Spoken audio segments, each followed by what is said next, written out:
नमस्कार फ्रेंड्स, आप सभी का एसएस हेल्थ में बहुत बहुत स्वागत है। फ्रेंड्स, आज हम बात करते हैं सर्दी के मौसम में वेट को बढ़ने से कंट्रोल कैसे किया जा सकता है।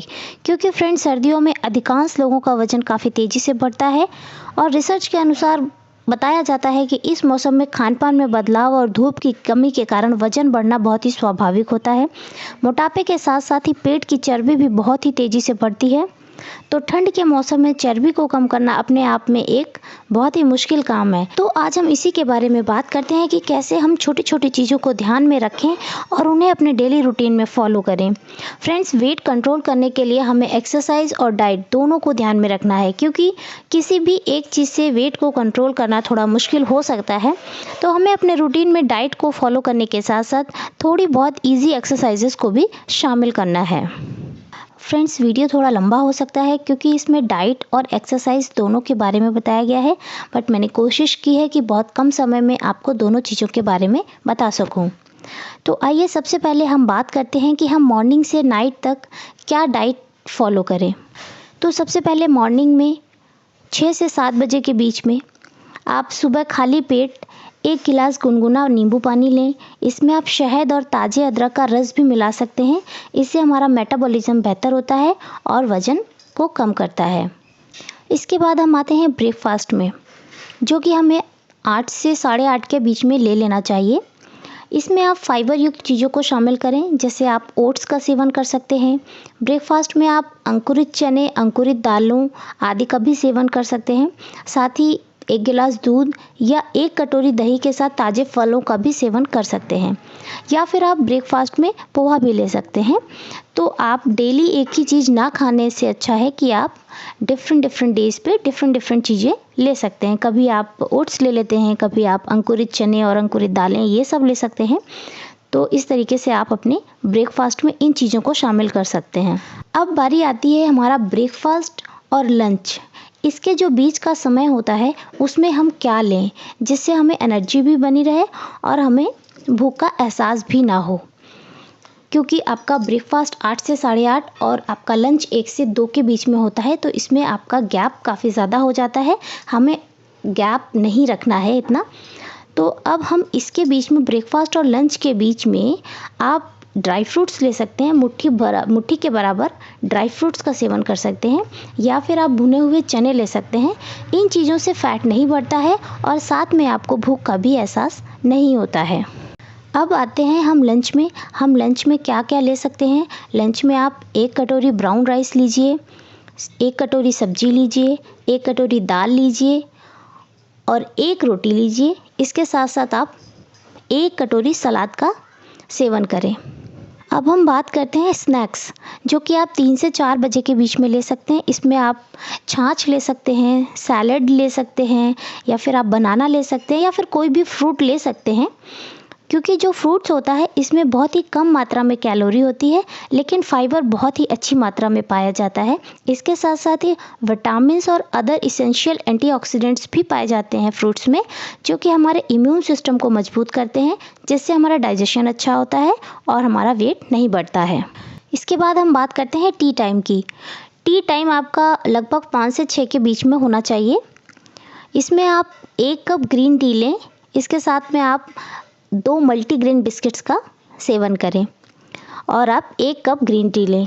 जो ग्रीन टी होती है उसमें हमारे एंटीऑक्सीडेंट्स होते हैं, जिससे हमारा मेटाबॉलिज्म तेज होता है, जिसकी वजह से एक्सेस कैलोरी बर्न करने में मदद मिलती है और वेट कंट्रोल करने में भी हेल्प मिलती है। अब हम आते हैं डिनर में, जो कि हमें 8 से 9 के बीच में ले लेना चाहिए। इससे लेट नहीं करना चाहिए। डिनर में आप 1 रोटी लीजिए, 1 कटोरी दाल लीजिए, 1 कटोरी सब्जी लीजिए और अगर आप चाहें तो थोड़ा बहुत सैलड भी ले सकते हैं। तो फ्रेंड्स, ये मॉर्निंग से नाइट तक का एक टेंटेटिव रूटीन बताया गया है।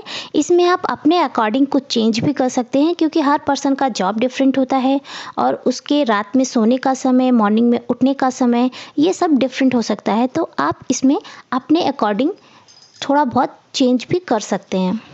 बट चेंज करते समय हमेशा हमें इस बात का ध्यान रखना है कि हम अपनी डाइट में सारे मौसमी फलों और सब्जियों का सेवन करना है। इसके साथ साथ सर्दी में अपनी डाइट में अखरोट को, बीन्स को, अनाज, दालें, अंडा, इन सभी चीज़ों को शामिल करना है। अगर आप डाइट में फ़िश को भी शामिल कर सकते हैं तो आप उसे भी ले सकते हैं, क्योंकि इन सभी चीज़ों के सेवन से आपका मेटाबॉलिज्म बढ़ता है और आपको लंबे समय तक भूख नहीं लगती है। और फ्रेंड्स, हमें बाहर के खाने से परहेज़ करना है, हमें प्रोसेस्ड फूड या डिब्बाबंद फूड उन सभी से परहेज़ रखना है। अब हम बात करते हैं एक्सरसाइज के बारे में, क्योंकि वेट कंट्रोल करने के लिए आपको एक्सरसाइज करना भी उतना ही ज़रूरी है जितना कि डाइट फॉलो करना। तो एक्सरसाइजेज में आप सिंपल एक्सरसाइजेज कर सकते हैं, जैसे आप साइकिलिंग कर सकते हैं। साइकिलिंग कम समय में अधिक कैलोरी बर्न करने का एक बहुत ही अच्छा तरीका होता है और ये बहुत ही आसान होता है। इसे कोई भी लोग कर सकते हैं, किसी भी एज के लोग कर सकते हैं। आप इंडोर साइकिलिंग भी कर सकते हैं या फिर आप बाहर जाके भी साइकिल चला सकते हैं। आप दोनों में से कुछ भी कर सकते हैं। इससे आपको कैलोरी बर्न करने में बहुत ही सहायता मिलती है। इसके साथ आप वॉकिंग कर सकते हैं। वॉकिंग करने के लिए आपको किसी खास स्पेस की ज़रूरत नहीं होती है, स्पेशल स्पेस की ज़रूरत नहीं होती है। इससे आप बाहर, अगर आपके पास आसपास में पार्क है तो आप पार्क में जा सकते हैं वॉक करने के लिए, या फिर आप अपने घर पर भी वॉक कर सकते हैं। आपके घर पर भी जो छत पे स्पेस है या फिर आपका गार्डन है छोटा सा या बाहर स्पेस है, तो आप कहीं पर भी वॉक कर सकते हैं। वॉक करने के लिए आपको कोई स्पेशल जगह की ज़रूरत नहीं होती है। इसके बाद आते हैं हम जॉगिंग में। हम जॉगिंग भी कर सकते हैं। ये एक हाई कार्डियो एक्टिविटी होती है, एक एरोबिक एक्सरसाइज में आती है जॉगिंग। तो इसमें आप वॉकिंग की अपेक्षा जॉगिंग जो होता है वो ज़्यादा फैट बर्न करता है। इसमें आपकी स्पीड जो है वॉकिंग से थोड़ा सा तेज होती है। इसके साथ साथ आप स्किपिंग कर सकते हैं। अगर आप 45 मिनट तक स्किपिंग करते हैं तो करीब आप 450 कैलोरी बर्न कर सकते हैं, क्योंकि स्किपिंग करते समय आपके हाथ, आपके पैर, आपका पूरा बॉडी इन्वॉल्व होता है उसमें, तो इससे आपको कैलोरी बर्न करने में बहुत सहायता मिलती है। इसे करने के लिए आपको सिर्फ एक रोप की और कुछ स्पेस की ज़रूरत होती है। इसके अलावा आपको कोई स्पेशल चीज़ की रिक्वायरमेंट नहीं होती है। इसके बाद आता है आप सीढ़ियाँ चढ़ सकते हैं। सीढ़ियाँ चढ़ना फैट और कैलोरी बर्न करने का एक बहुत ही अच्छा तरीका होता है। यदि 180 LB का एक शख्स 1 घंटे तक मध्यम गति से सीढ़ियाँ चढ़ता उतरता है तो वो करीब 500 से 600 कैलोरी बर्न कर सकता है। हालांकि सीढ़ियाँ चढ़ने उतरने से आपके जॉइंट्स पे बहुत ही अधिक वजन और दबाव आ सकता है, इसलिए जिन लोगों को घुटने की परेशानी है वो सीढ़ियों वाली एक्सरसाइज को ना फॉलो करें। इसके बाद डांसिंग एक बहुत ही अच्छी एक्सरसाइज होती है। इसमें बहुत ज़्यादा आपको पसीना आता है, आपकी कैलोरी बहुत बर्न होती है। इसके लिए आप या तो जुम्बा क्लास ज्वाइन कर सकते हैं, डांस क्लास ज्वाइन कर सकते हैं, या फिर अगर आपको डांस आता है तो आप इसे घर पर भी कर सकते हैं। आप कोई भी म्यूज़िक ऑन करके कंटिन्यूसली 15 मिनट भी अगर डांस कर लेते हैं तो ये आपके लिए एक अच्छी एक्सरसाइज का वर्क करता है। इसके साथ साथ स्विमिंग, अगर किसी को स्विमिंग आती है तो एक बहुत ही बेस्ट एक्सरसाइज होती है। ये पूरे शरीर के लिए बहुत ही बेस्ट होती है, क्योंकि इसमें आपके हाथ, पैर, कमर सब कुछ इन्वॉल्व होता है। इसलिए स्विमिंग के दौरान बहुत अधिक कैलोरी बर्न होती है।